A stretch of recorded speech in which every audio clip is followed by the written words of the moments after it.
Team India Virat కోహ్లీకి భారత్లోనే కాకుండా అతనికి ప్రపంచవ్యాప్తంగా అభిమానులు ఉన్నారు. శత్రుదేశం పాకిస్తాన్లో కూడా కోహ్లీ అంటే పడిచచ్చే ఫ్యాన్స్ ఉన్నారు.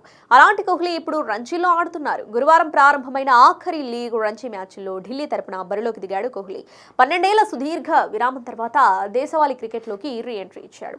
సౌరాష్ట్రతో ఢిల్లీలో అరుణ్ జైట్లీ మైదానం వేదికగా జరుగుతున్న ఈ మ్యాచ్కు ప్రేక్షకులను అనుమతించడంతో ఫ్యాన్స్ పోటెత్తారు. ఎలాంటి రుసుము లేకుండా ఉచితంగా ప్రవేశం కల్పించడంతో అభిమానులు స్టేడియానికి క్యూ కట్టారు.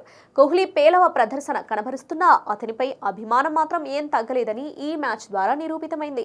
భారీ సంఖ్యలో అభిమానులు హాజరవడంతో అరుణ్ జైట్లీ స్టేడియం బయట క్యూ లైన్ 2 కిలోమీటర్ల మేర దాటింది. ప్రస్తుతం ఇందుకు సంబంధించిన వీడియోస్, ఫోటోస్ నెట్టింట వైరల్ గా మారాయి. ఇక ఈ వీడియోలపై ఫ్యాన్స్ తమదైన శైలిలో కామెంట్ చేస్తున్నారు.